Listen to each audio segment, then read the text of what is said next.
Well, hey, church, I'm so glad you would take some time to be with us today. As most of you know, hopefully, today is Mother's Day, and to all our moms in the house, thank you, thank you, thank you. We hope you woke up today to maybe breakfast in bed, some flowers, a handmade card, or at the very least, a text from those people that call you mom. I know that a day like today can have layers of emotion. For some of you, you're thinking, man, this is the best day of the year. For others, it's just like a blinking light. It's this reminder loaded with regret, disappointment, and pain. You know, for some, you're like, man, this is just reminding me I'm not a mom. For others of you, it's reminding you that you lost your mom. For others of you, it's just a reminder you haven't even talked to your mom, and there's everything in between. Wherever you find yourself today, we're believing that God has some good for you. Today is not just a talk to moms. Today is a celebration of what women bring to all of us. You make us better. Your voice matters. Your dreams matter. And what you see and how you see it matters. And I want you to know that I see you, we see you, and we're so pumped for what God wants to do through your life. You know, we wanted to do something a little different today and have some of my favorite women in our church around this fake living room and talk about life, Jesus, and the things that they've learned along the way. So this is gonna be fun. Sit back, get ready to be challenged, and laugh until it hurts.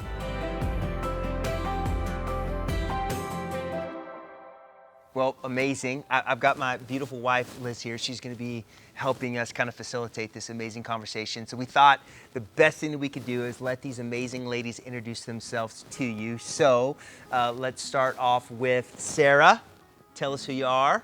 I'm Sarah. I have 4 children. My oldest is about to be 9. I have a daughter who just turned 7. And then a son who's 5 and a tiny baby who's 7 months old. So 3 boys, 1 girl. Just got to work out for her. He's a cute baby too. He is Such a cute baby. He's lucky he is because he's a, you know. he's a cutie. All right, and what about you, young lady over here, Miss Brenda? My name's Brenda, and been married for almost 33 years. Come on, Brenda. And I have 4 kids that are officially mine and 5 others that range in age from 40 plus, I won't tell how old, to 17. All right. Amazing. So 9. And a dog. That's And a family. dog. Yes. Yes. Yeah. Yes. Don't forget that. And then let's jump over here. My name is Shankari, and my husband Krishna and I have twins, David and Anita, who are almost 22 and will be graduating in a couple of weeks. Right. They're graduating. Yeah. Graduating from UT. From UT, yes. Are they bummed about like all the? They are. Yes. They are, but you know, it's all good. Oh Yeah. man, gosh, that's Yes. where I feel it. Is the people that are graduating, I graduating know. seniors. Yes. People graduating college. It's just Those big right. life that's moments. a big moment. To It just is. It is. yeah. Okay. Well, we'll do like a drive-by celebration or Yes. something. That sounds good. We should. All right. What about you, lady? What's your name? So my name is Christina. My husband and I have been married for 13 years, and we have 2 boys, 8 years old, almost 9, and a 5-year-old. That's awesome. Yeah. Well, you guys are all here. And we have kids. We do. We have 4. We have 4 kids. What are their 4. ages quickly? 13, 11, and 2 almost 11. 2 almost 11. That's almost right. 11, They'll be yeah. 11 in July. 11 in July. Wow, it's crazy. Pray for us. All right, so we thought it'd be fun to just kind of get this party started by hearing about some of your greatest moments as a mom, also known as maybe your biggest mom fails, right? Because I think something that jumps on all of us, not just moms, but just parents, is that comparison deal where you feel like everyone else is crushing the game but you. So we kind of want to just level the playing field that although you guys are amazing, you have had non-perfect moments. So who wants to go first? We've done plenty of things. Sophie's first day of school, her first day of middle school. I remember that. Right? Okay, let me preface it with I have never in my life had a ticket, a traffic ticket, a nothing. Sophie's first day of middle school, you know, she's already nervous enough. It's middle school, first day. And so I'm like, babe, you know, it's gonna be fine. I'm gonna drive you to school. Normally you'll take the bus, but I'll drive you today. So we're driving, and there's a crosswalk right in front of her school. And apparently there was someone needing to cross, and I kept going. So I'm pulling into the parking lot to drop her off, and I just see these sirens right behind me. So a cop pulls me over right in front of her school, like in the parking lot of her school. Sophie in the front seat is like going like this. First day of middle school, she's stuck in the car with the mom who got pulled over in the police anyway. So that's one of many mom fails I've had. So good. But what about you, Sarah? I mean, there's the time that I found my son had been going number 2 in the backyard.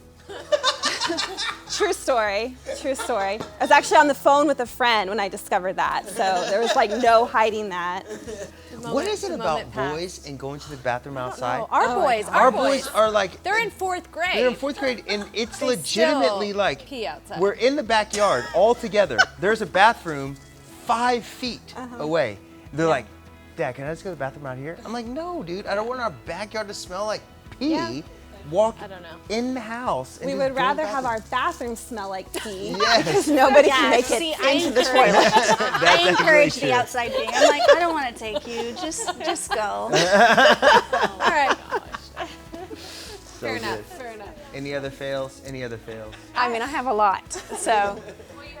That's true. And speaking of that, because I have a large family, Christmas time, when Christmas rolls around, buying gifts for everybody, it's, you know, we tried really, really hard to keep it very, very fair, very, very equal across the board. Same number of gifts for everybody. And I have one particular kid who loves to be the mom helper, who shops with me all the time. And so I'm mentally making notes of, oh, I need to pick this up for her, I need to pick this up for her, I need to pick this up for her. Christmas morning rolls around, no gifts for this one child. No gifts. And I'm sitting there trying to explain my life away as to why she would get nothing on Christmas morning. So, Brenda, that is so needless to funny. say, I did buy her gifts later on, and the next year she got double what everybody else got. That's So right. she cleaned up. That's right. That is so good. Well, thank you so much, everybody, for sharing your highlights. I'll never forget Liz coming home and telling me that she got pulled over in front of the school with Sophie in the car. It was amazing. She'll never live that down. But let's kind of shift gears a little bit. What would you ladies say is something that you have learned about who God is in this mom journey? One of the things that I've learned a lot about God in this journey of being a mom is that is about unconditional love. My kids can totally screw up and blow it, but it doesn't really matter, because no matter what happens, that love trumps even my anger. That love, the broken heart part of it, weeps for where I want to see them go, not what they've done. And I think that's what I kind of pick up, how God views us. Yeah. You know, he looks at us and he says, that's not exactly what I wanted you to do or how I wanted you to handle it, but I love you so much and we're gonna work our way through it. So I think that's what I've learned. Yeah, that's amazing. You know, one of the things that I love is when the kids just come and spend time with me for no reason at all day. They just come and hang out and they sit down and they talk or they call. And, you know, I just love that, you know, when they just want to be silly. And so I've just learned that, you know, the same thing, God just loves when we go to him, and not just part of the day, the morning, or, you know, having quiet time, but just connecting with him all day, which he loves and he looks forward to. Yeah. Yeah. Oh, I love that. Well, what do you think's the biggest lie about motherhood? Just one.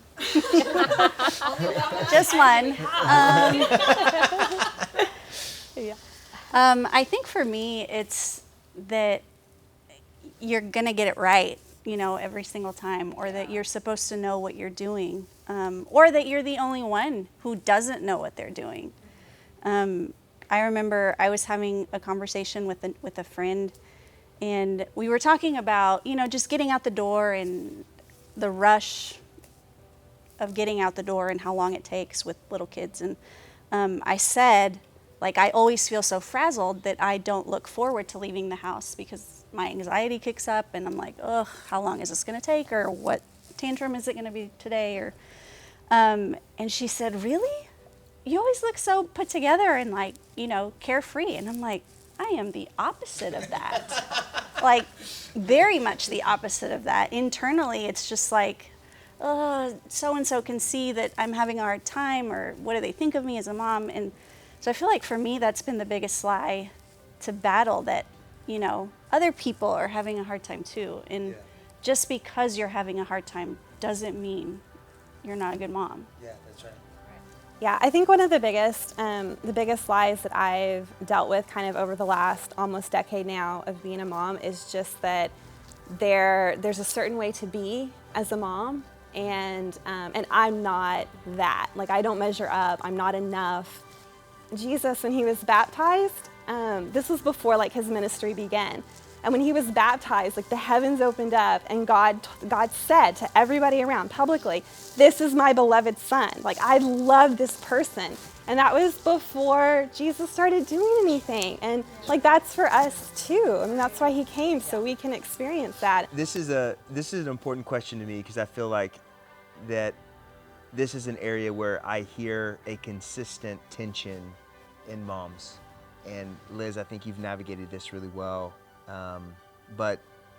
So I'd like for you to start, put you on the spot. But the question is, how, what does it look like for you to sustain the dreams that you feel like God has put in you, the things that you're believing for, the desires of your heart, for those things to live and move forward when you enter into a new season where there's layers of things that need to happen, not just these dreams that you have, but pre-kids, it's kind of oh, let's just go, right? And then kids add a layer, and I think that layer is felt, especially in the early years, way heavier from moms than from dads. So how have you've done a fantastic job of navigating that. So how have you been able to keep the dreams in front of you at the same time be super present with our kids? Great question. Because it is true, right? I mean, that when you have small kids, I mean, there's really no other season of life. When you have little kids, it just isn't, you can't have it, in my opinion, you can't have it all at the same time. And it was, to be honest, it was really hard for me to navigate that. I wasn't, I know some of you, I know your stories, and you always wanted to have kids and be a mom. That's just what you wanted. And for me, it was a little bit of a harder journey to feel like myself, in the process of it. And there was a phrase, though, that I wrote down in my journal one time when the kids were little and all over the place and everything. And it was just this phrase that narrow isn't small. And it was just this reminder from God that I wrote and had to remind myself so many times through the years, that just because my focus right now is very narrowed on my kids, it isn't speaking to the bigness and broadness of God's calling on my life and the dreams and the things he wants to do in me. And, so the scale of what I was doing looked a lot smaller. And so even though maybe I wasn't doing what I was doing before kids, I would try, because I do think it's important to keep some sense of, the things that you're passionate about and making time for it. And it looks so different. But I remember I was a part of helping start Unbound, which is an anti-human trafficking organization. And that came about when my kids were small. And I remember I had Tate on my hip, and we were in the state capitol office, and I was lobbying and talking to a state senator about this bill that would protect just victims of human trafficking, and Tate was literally crawling on the floor around it. And I just think that if it's something that God has, given us as women, he's going to be faithful to that. It doesn't go on pause, but it may get a lot more narrow, and the scale and the scope may be focused down. But it just really plays on that. Okay, do I trust God? Is this about him letting things like come to pass in me, or is it about me trying to fight and make it happen? Because there were times where I really did sort of fight to keep, no, this is what I'm gonna do, because so much of our identity, I think, can be tied to what we do, and when what you're doing all day is getting another round of goldfish cracker snacks and juice boxes again, like it can just be like, I have no identity, I have no self-worth right now. But yeah, I don't know, that phrase, that narrow isn't small, was a real kind of anchor for me, I think, in the season of little kids. I've never been a big dreamer. And so for years I've been struggling with like, well, why haven't I dreamt? I think growing up, life wasn't something that you really planned, it just sort of happened and you fell into it and you did what you had to do that was next. And culturally, as a woman, you're just supposed to get married and then you have a baby and then you have more and then that's what you do. And so I was never really encouraged to like pursue education or pursue anything outside of that. And it was never, said out loud. It's really been interesting to just unpack that with God and go there. And I'm back in school now as a 37, almost 38-year-old, and it's really interesting and challenging. But about 10 years ago, I felt the beginning of a dream, and I felt like I wanted to go back to school and to pursue a degree in nursing. And I did graduate college. I graduated with a degree in Spanish. But anyway, I wanted to go back, and it was just never the right time. And it actually took me like a couple years to tell Britt, because I knew if I told Britt, he was gonna plan it out for me. And he was gonna totally make it happen, like fill out my application and whatnot. And I was like, no, it can't be that. It has to be mine. And so now here I am, I'll get to apply to the program at the end of the year. And thanks. It almost means more. Like, it's so hard, and I feel the guilt that is not from Jesus. I know that, but when I have to study or I take evening classes or whatever, it's been challenging, but it's also been that much more rewarding because I can show my kids, the hard work and, that it's never too late to start something new. Yeah. Shankri, I want to throw the next one at you. How have you dealt with disappointment and just difficulty and pain and anger and just all the emotions that we sometimes feel as people? How have you dealt with that as a mom? It's a good question.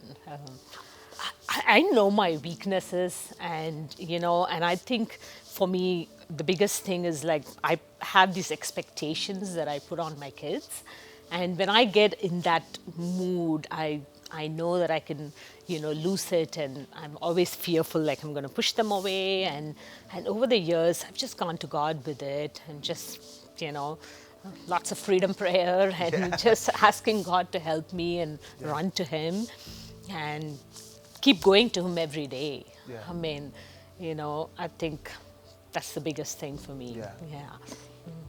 Yeah. For me, in my journey was that I went through, like when I was in college, I didn't know. I love what you said even about it can feel like just even as women that there's a certain way we're supposed to be. And I was like, oh, I'm supposed to want to be a wife and a mom. And there was a season in college where I was like, I don't know if that's what I want. And it was sort of a journey of me figuring. Then I met and get it. There you go, babe. That was for you. That one's for you. Hey, but really, for real, until I met JD, I legitimately didn't, plan necessarily on getting married and having kids. And I remember Brenda, we were having lunch one time, and and I was kind of sharing a little bit about that journey for me, and then you kind of shared a little bit about what it looked like for you, because you were like the opposite of that, that you always had wanted to be a mom. I remember as a teenager holding a child on my lap at the community center and feeling their hair just touch my chin, and I thought, I want this. I want this so bad. And then when we got married, we had this plan that, you know, we would give it a year or so of being married, and then we were going to start having children because I wanted the Brady Bunch and wanted 6 kids, and I wanted to get them done so I could move on with my plans for life. And we got pregnant, and the day my next door neighbor got pregnant too, which was real exciting. And I went to the doctor and found out that I miscarried, and she went to the doctor and found out she was having twins. Oh, Brenda. And I had to then navigate those feelings of, hey, we're believers, they're not. Why would you bless them, not us? You know, and I know that that dream was so deep within me, that desire to mother. And failed pregnancy after failed pregnancy, you know, just led up to so much disappointment. And you begin to question, you know, you first of all list every sin you've ever committed. And then that whole lie of, you know, it must have been something that you did, you know, then not to realize that God just has a plan. Yeah. And if you can lean in and trust that plan, you're a much better person. And 30 years ago today is when we got the phone call that our son was born, halfway around the world. And so, you know, I remember when we got off the plane in the Marshall Islands, there was not Google search, so we had no clue where the Marshall Islands were. So we had to go to the map store at Barton Creek Mall and buy a map to find the Marshall Islands. But when we got to the Marshall Islands and I held that baby, and I thought, oh my stars, this changes everything. This, you know, that song, A Baby Changes Everything, it changed. And Marvin was like, yeah, it does. Yeah, it does. And I said, no, this is rewriting everything. And it really did start our family on a path that we never saw coming. And so, you know, that sorrow can be turned to something if you can just hold on to God in the midst of it. I also remember I used to hate Mother's. I just hated Mother's Day. Hated it, because it was just a slap in the face, because I wanted it so badly, and I had friends whose kids were getting pregnant out, you know, and not married, teenage pregnancies, and I thought, why can't I carry a child? What is this? And the year that we were going to get our son, we had Mother's Day, and we were going to drive into church, and I turned to Marvin and I said, Marvin, when they ask moms to stand up, can I stand up? Can I just stand up? Just this one time? And he said, in good old Marvin fashion, you know, he's really not ours yet. Can't you just wait one more year? And I said, you know what? Okay, fine, I will wait. But in my heart, I'm standing with those moms. And he said, okay, whatever. So we got to church, and they had moms stand up and recognize them. And then they started to recognize the moms with the youngest babies. And my friend, who was sitting at the piano, turned around and said, Brenda's baby is less than 2 weeks old. Brenda's baby is less than 2 weeks old. And they said, Brenda, come down. And I ran to the front and bawled like a baby. But I wrote in my journal, I said, may I never forget what it's like to stand on that other side. Yeah, thank you for sharing. Yeah. Seriously. One thing I love seeing you do, Shankari, is just with your kids at church, you guys worshiping, ministering together, praying together. How do you really invest with having adult kids and older kids? Like, how did you do that? How did you pray for them? How did you invest in their relationship with Jesus as they've grown and become adults? Yeah. So one of the things is that both Krishna and I didn't grow up having a quiet time every day, the discipline of that. And it wasn't until, I think, 20 years ago, or actually 23 years ago, we went to Antioch, you know, the World Mandate years ago, that we heard Jimmy talk about having like daily time with Jesus. I mean, we weren't even taught to do that. And so we, since we didn't have the discipline, we kept teaching our kids to have that from when they were little. Try to. It's not about the, the quantity, but the quality of just connecting with Jesus. That's one of the things that we try to, instill in them. And really, as they have grown older, even though we don't have times where every day we read the Bible or pray together, we just find those moments, and I mean, one of the things we do is we drive a lot to San Antonio. So on the way, we'll just ask them, hey, what are you reading in the Bible? And we'll start, encouraging them to do that. And we also share just the things that the Lord did in our lives, the signs, wonders, and miracles. And we kind of push them to expect that, when you pray, expect that healing and, wait on the Lord. And sometimes we even put them on the spot when we pray for people. Hey, ask the Lord to speak to you and give this person a word and, kind of push them out of that comfort zone. And the other thing is prayer. And when I mean pray, I got a revelation of this. I think when my kids were in middle school, our son was going through some really tough stuff, and then he came and shared with us, and I'm so grateful that he did that. And when he did, it's like something in me just arose, more than just praying, just the regular everyday stuff. I just thought, okay, this is war. I can't have this in my home, and I started praying every day. And after 2 weeks, he came, and one morning he just said, Mom, I had this dream that, there were like these witches flying around our home, and you were fighting them and you won the war. And that just I thought, wow, it's the power of a praying mom, right? Yeah. It's that revelation. So just pray for them every day, and and try to be good listeners and keep encouraging them in their walk with the Lord. I think the way I approach just getting my kids to Jesus and inviting my kids to Jesus is just with the knowledge that he's way more interested in their hearts even than I ever could be. And it takes all of this pressure off, because it's like I don't have to make this happen or make this work. And honestly, I mean, they're with me constantly. Like somebody's always with me, and it's not just because of quarantine. Just somebody's always with me, And I'm like, well, if you're always going to be with me, then you might as well find me at the feet of Jesus, because I'm just going to show you, if you're following me, we're just going to go to Jesus every day, all the time. When mommy yells, we are going to pray, and you're going to pray for mommy. The mommy receives the grace of God and the patience. It's so beautiful, y'all.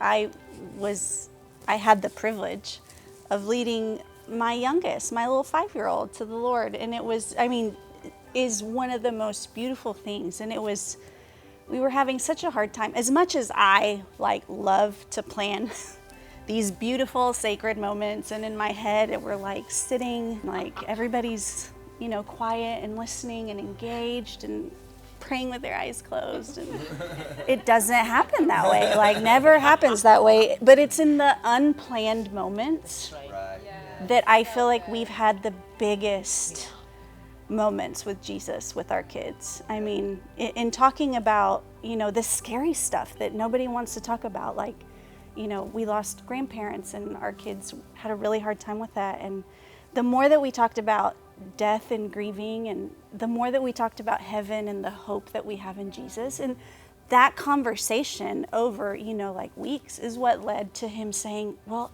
I want that hope. And it was so beautiful. And I mean, one of my most treasured memories that I have from being a mom. Can I just say a word of encouragement over our young mommies over here? Please do. Go for it, girl. As the elder statesman in the room, that I just want you to know that whether you love being a mom, or the full-time mom was your calling or your gifting or whatever, that it does not. I see now that my dreams are starting to ramp up because of all the DNA and all the planning and all the work that the Lord has done, and that part, the whole story that he wrote, is just the beginning of where we're going at this age. And so it's not a closed book, It builds. It just builds, and it's exciting. Wow. Well, thank you, ladies, for taking time and talking to us. And I know for me, just feel so privileged just to get to sit and listen to the gold.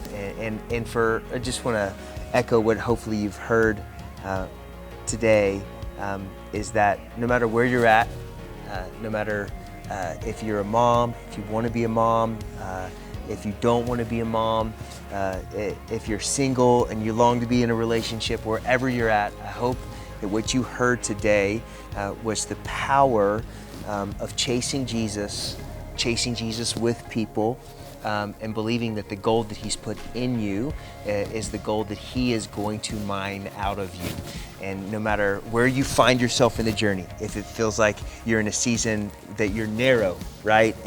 But narrow is not small, or you're trying to navigate like kids and time with God and what does this look like, and discipling your kids, and that can feel like this like big thing. It's like, what does that look like? I loved what Sarah said. It's just like, man, it's just go to Jesus. If you're gonna be on my hip, then you're gonna go to Jesus too. I think the best thing that I heard today was that it's actually simple. Like this parenting thing and life can be so complex, but I think when you boil it down, it really is simple. It's just go to Jesus, trust where He has you, and enjoy the journey. So happy Sunday, Antioch. We're so pumped that maybe one day, sooner than later, we'll be able to gather back together again.